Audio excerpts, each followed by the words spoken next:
Welcome to 1000 PS TV. We just couldn't help but put together a proper banger of a video. We've got two stunning bikes lined up here, and we're going to find out for you whether the BMW S1000R or the Triumph Speed 1200 RS delivers the better performance on the racetrack. We're putting them to the test out on the track at the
I'll hand the mic straight over to my colleague Max. He's a naked bike connoisseur and a big fan of a proper sporty riding style. The topic of ergonomics is an interesting one, especially with your 1.90 m. Go on and let the viewers know what they can expect here.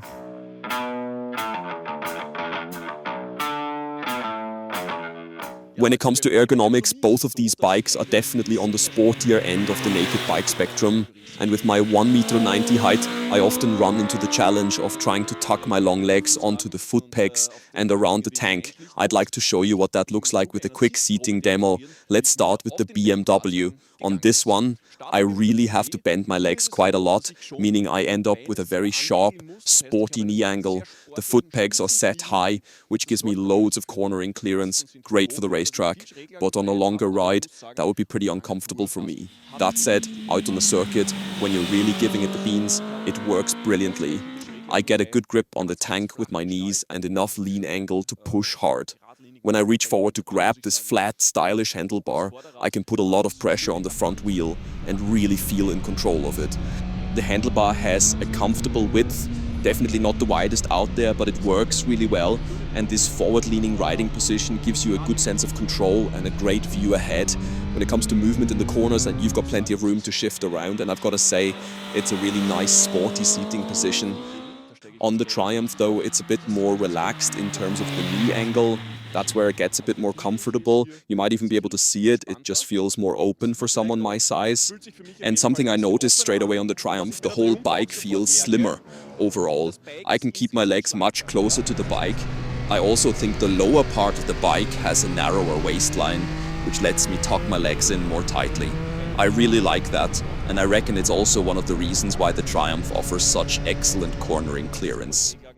Now, when I reach forward here as well, I notice the handlebar is mounted quite far forward too, which means I can also get a lot of pressure onto the front wheel, but the bar does come back towards me a bit more.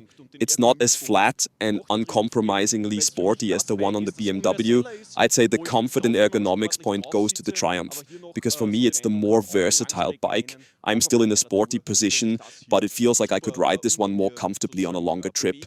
Whereas on the BMW, I'd say it's starting to push the limits a bit for someone my height.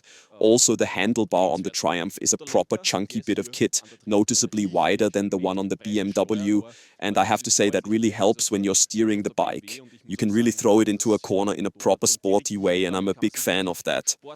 When it comes to ergonomics, NastyNils and I were on the same page. The point goes to the Triumph Speed 1200 RS.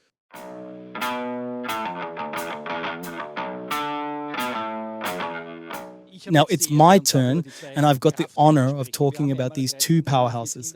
We've got a 3-cylinder engine on one side and a 4-cylinder on the other, and honestly, no matter which one you're sitting on, it feels like you're riding a near-perfect naked bike engine. But when you compare them directly, like we did, some subtle differences really start to stand out.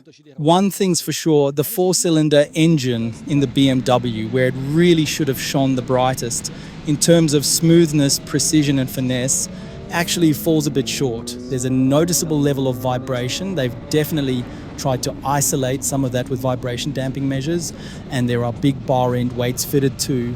But at the end of the day, you still end up feeling more vibrations at the handlebar than you do on the 3-cylinder Triumph. So yeah, they lost a few points there. On the other hand, the BMW does claw back some ground when it comes to engine response, as things like throttle transitions and gear changes are noticeably sharper and more compact than on the Triumph. Out on the fast sections of the main straight, the bike stays calm and composed. There's this almost clinical precision to it, whereas on the Triumph, there's a touch of roughness in the character. When you're riding it, you might not notice it straight away, but once you switch between the two, you start to realize, yeah, there are a few spots where you feel just a bit more feedback or movement coming through from the engine to the chassis. That's partly down to the punchier torque delivery of the triple-cylinder engine, but also due to the quick-shifter's character. And then, of course, by design and due to the extra displacement, the Triumph Speed Triple has a clear advantage. It's packing 1200cc and a few more horses in the stable. And then there's the fact that the Triumph's engine just feels beefier, more aggressive, more sporty, really. I think this is where BMW maybe misses a bit of an open goal, considering the engine they've got. You do need to keep the revs up a bit on the BMW, and while they've done a brilliant job with the throttle response and that super smooth linear torque and power delivery, you don't get any dramatic peaks. Now, that's probably perfect for 80% of riders. It's smooth, predictable, and well balanced. But for those who want to feel that adrenaline spike when they twist the throttle, who want a bit of fear in the saddle and a proper torque punch, the BMW might feel a bit too perfect. It just climbs in a straight, steady line.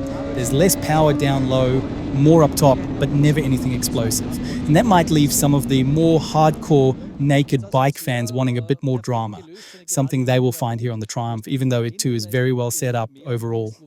At the end of the day, it really lines up with what the spec sheets tell you. What you've got here is a truly excellent naked bike engine, one that was always designed as such, with more displacement, more power, and in the saddle, it just feels stronger. Whether you're out on the road or hammering it around the track, you've got usable power across a wide range, and it gives you that sense that a few extra milligrams of adrenaline are getting released over the course of a day.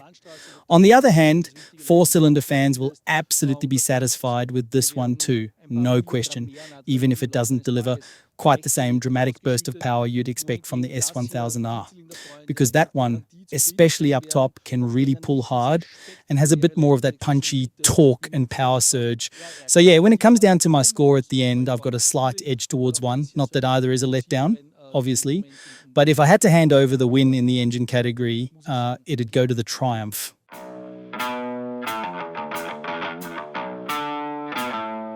When it comes to electronics and tech, there's really not much between these two. What we've got here are top-of-the-line, hyper-modern, power-naked bikes, and of course, all the sensor-based systems you'd expect are fully on board. But before we dive in too far, I should quickly point out, this BMW is fitted with a few optional extras. It's got the dynamic package installed, which means we've also got the pro riding modes on board. I'll get into those in a bit because they really added a lot to the riding fun. And of course, lean angle sensitive sensors are included as standard in both the ABS and traction control systems. The adjustment options are all there within the individual riding modes, meaning that even on the BMW, when you're in Dynamic or Dynamic Pro mode, you can fine-tune everything to suit your preferences. And it's the same story on the Triumph. You can dive into the track mode and still tweak things like throttle response, whether you want it sharper or a bit more reserved. You can also adjust engine braking and ABS settings on both bikes. So really everything you'd want is on board with both of these machines. And I've got to say, both the Dynamic Pro mode on the BMW and the track mode on the Triumph worked brilliantly out on the racetrack. I call it an absolutely level playing field when it comes to the standard tech and fine-tuning options. But where do we find a winner and a loser? For me, the BMW scores points with its intuitive user interface. It's genuinely a pleasure to control the BMW using this little click wheel here. The menu layout just makes total sense. Triumph's clearly put in some effort too. They've even included animations in the display. But to be honest, I'd much prefer a simpler, more straightforward, more manual style menu system. Personally, I don't have much use for all those flashy animations. I'd rather it be a bit more stripped down and intuitive. So for me, that point definitely goes to the BMW. And while we're on the subject of electronics, we should also mention the quick shifter. Nils already touched on it earlier when we were talking about the engine. The one on the BMW is simply the more refined unit. So even though both bikes come with equally impressive spec sheets on paper, it's those little details, the kind that really make the difference in everyday use, that tip the scales. That's why the point goes to the BMW.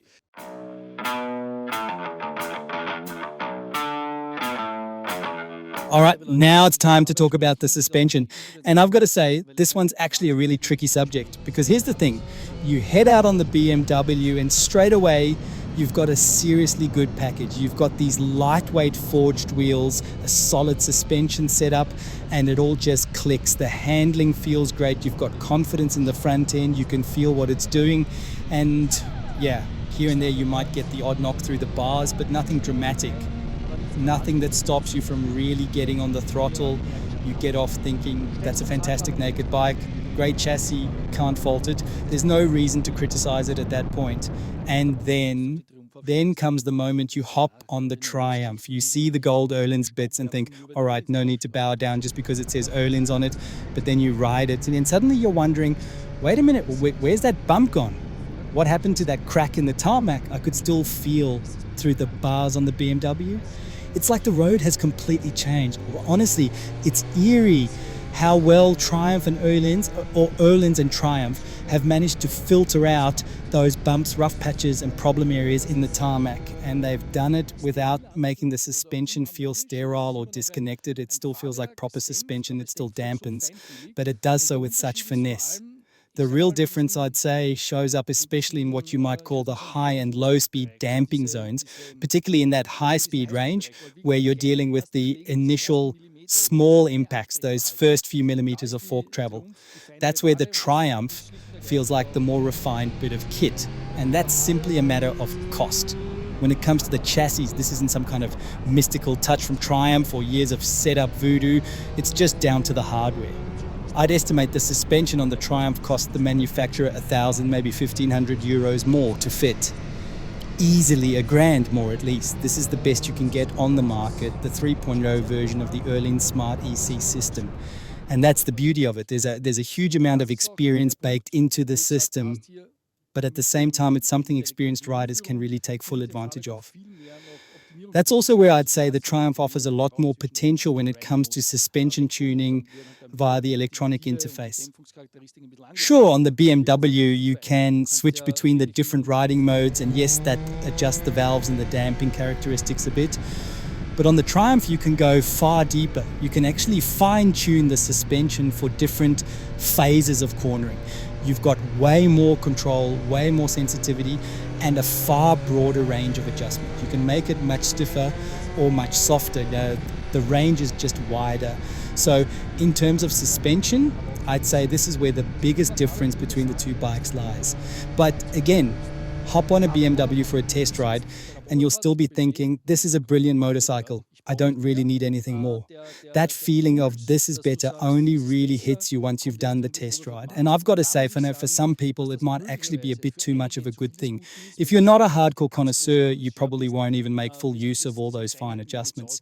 But if you're someone with high expectations, and if you love hitting the racetrack, but also want to glide effortlessly along country roads on the same bike, then this suspension is exactly what you're after. So yeah, this time it's actually a pretty easy call to make. The thumbs up, mate, that goes to the Triumph. Let's just say it. Cracking suspension, brilliant job.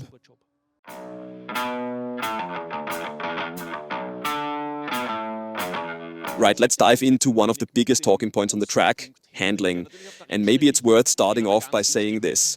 The BMW is at its core based on a super sport bike. You can feel those ultra sporty roots straight away from the frame to the overall design. The steering head is set relatively low, and then they fitted that flat handlebar on top of it all. So yeah, it's definitely got a sporty attitude. Now with the Triumph, it's a different story. That's always been a naked bike right from the start. No super sport version in its lineage. It's been developed purely as a naked machine and gradually refined over the years. And by now it's reached a truly impressive level. So when it comes to handling, Both concepts have their own appeal, but I do have a favorite, or I'll tell you which one later. First, let's take a closer look at the BMW. Like I said, you can really feel those super sport roots on the BMW. It's got great chassis stability built in. Everything feels stiff, very precise. But that ultra stiff character means that if your body positioning isn't spot on, the bike tends to get a bit twitchy. It'll start to dance a bit beneath you. Same thing when you lift the front into a wheelie and set it back down, you get a bit of a judder through the bars. It's just a very uncompromising, hard, precise and stiffly built machine. Now on the Triumph, it's a different story. For one, the suspension responds more finely, which also has a positive impact on the handling. Nils already talked in detail about the suspension earlier. But what I'd add here is that everything on the Triumph just flows a bit more smoothly. I think the BMW is fundamentally the more precise bike, sure. But when it comes to the one I'd want to go through thick and thin with, the one that helps me out in tough situations, like braking too late, turning in too late, or needing to make mid-corner corrections, that's where the Triumph really shines. I put that down to the quality of the suspension, the extra flex in the frame overall, and of course that wide handlebar that gives me more leverage and lets me steer with a bit more momentum. It all makes those corrections so much easier and more natural to pull off. That said, the Triumph does come with some aerodynamic drawbacks in my opinion. I really noticed it on the start-finish straight. You can easily hit speeds of 230 kilometers per hour and more with the Triumph.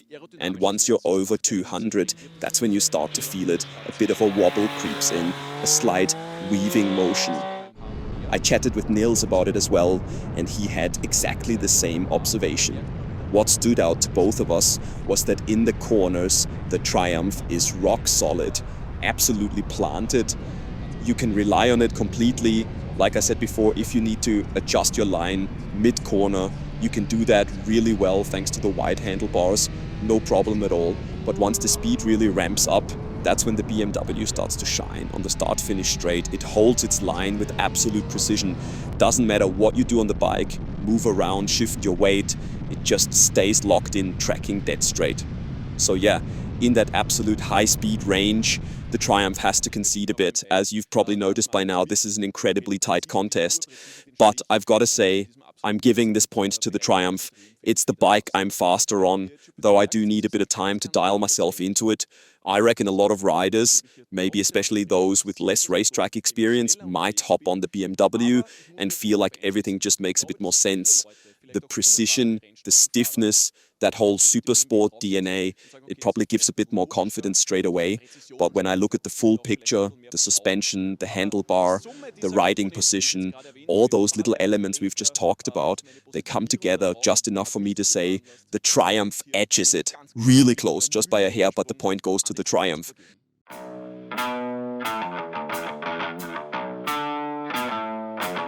We had some heated debates when it came to the topic of brakes, and funnily enough, there was absolutely no consensus. First off, let me say this, the last time I rode the Speed Triple S in Portimao, it was embarrassingly squeaky. You've got these top-shelf Brembo brakes, everything looks the part, premium levers, slick controls, all great. And then you roll into the pit lane and it squeaks. Really awkward. Strangely enough, that's not an issue on this particular model. So, fair enough, probably just a one-off or a dodgy batch. Let's leave that behind. On the flip side, I've got this memory of BMW sometimes making questionable decisions when it came to brake components, cutting costs here and there, spending like €350 and ending up compromising an otherwise brilliant bike. But this time around, it's completely the opposite. Sure, the BMW is running Brembos too, though in a lower spec than what you get on the Triumph, and no flashy logos on the controls either. But the setup, absolutely spot on. It's so well tuned, it just works beautifully. So in this case, you really have to say BMW got more out of the hardware they had available. Triumph, despite having noticeably higher end components, better levers, significantly higher spec calipers, just isn't making full use of that potential. Now, don't get me wrong, I'll say it up front, the Triumph still has the better brake system overall. But what's remarkable is how much BMW managed to achieve here through smart application and brilliant software integration. I honestly wouldn't say a single bad word about the brakes on the BMW. It's just that the Triumph setup is a touch better. But when you consider the price difference, it's not necessarily worth paying extra because the BMW setup is just that well done. Also worth mentioning, and this has become standard on most high-end naked bikes by now, is how well the electronic systems interact with the brakes. It all works together seamlessly. And then with just a quick press of the mode button, you're straight into dynamic pro mode, even if you don't really know what's going on behind the scenes. It just works. And the beauty of it is, it just happens to work really well on the racetrack too, especially in the braking zones. That's what makes it so practical. You don't have to start messing around with displays or doing some kind of research project just to figure out how to disable the ABS. Thing is, you don't want to get rid of the ABS. It's set up in such a way that it's actually useful in real-world conditions. And if it starts raining like it did today, you just tap over into road mode or rain mode and you're sorted. That's something both the Triumph and the BMW do equally well. A few clicks in the menu and you've got everything perfectly set. So in the end, thanks to its noticeably higher spec and more expensive hardware, which might also last a touch longer under extreme use, Triumph manages to just edge ahead and take the point. But honestly, hats off to the BMW engineers too. They've done a seriously impressive job with the braking setup.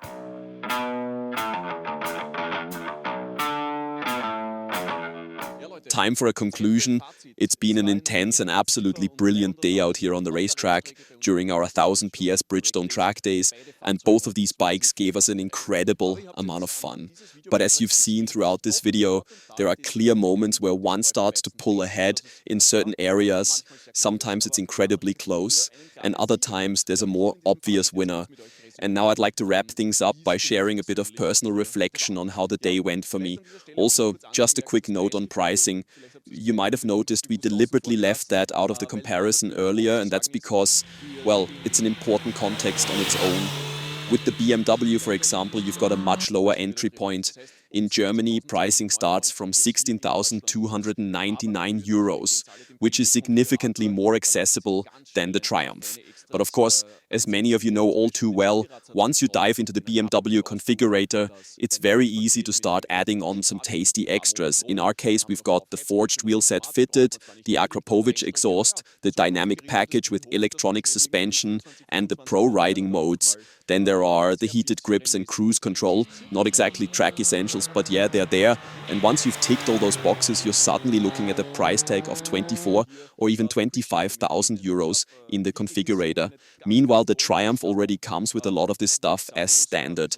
It's about 2,000 euros more expensive in terms of list price, sure, but that includes the electronic Öhlins suspension, the quick shifter, and overall, just an excellent level of kit. So if you really break it down and look at the price-performance ratio in detail, it becomes clear that the Triumph definitely has its strengths there. And on paper, it's only about 14 Newton meters more torque, I think. But it's the way it's delivered that makes the difference. The gearing on the Triumph 2 really brings out the best in that engine for me. It genuinely made me happy to twist the throttle while sitting in the saddle. And as for everything else, we've talked through all the key points. It really was just an absolutely fantastic experience. If I had to pick one to ride home today, I'd say, in terms of color and looks, I'd go for the BMW. I think they've been bold, and I love that. This colorful design is fun, youthful, cheeky. It really won me over visually. But when it comes down to riding performance, and that's what matters here on the racetrack, then my choice is clear. It's the Triumph. The lovely Brit really delivered the goods today and gave me an incredible amount of joy out there. Speaking of what bikes deliver, I've got to say, Max never fails to surprise me. He keeps calling a 16,000 euro motorcycle affordable. But hey, the man's from the Chapters.Intro racing team. He's working with a whole different set of standards. But sure, Max, all right, 16 grand, totally budget friendly. Let's go with that. Right, to sum it all up in a compact conclusion, I'd say this one's the better bike. But if 10 people came up to me in the bike paddock asking which one to buy, I'd probably recommend the BMW to 7 of them. That's the truth. I think the BMW S1000R is simply the more accessible bike, and the advantages this one offers Well, only about 3 out of 10 people will really be able to make the most of them. For the other 7, the practical benefits of the BMW, the dealer network, the customization options, the straightforward user interface, and that linear engine will probably weigh in more than anything else. So, Triumph fans can definitely celebrate the test win, but just as many riders can feel absolutely confident if they decide to go with the S1000R from BMW. That's my takeaway, Max. And now let's crack open 3 bottles of champagne to match the bargain bikes, yeah? Ciao, folks!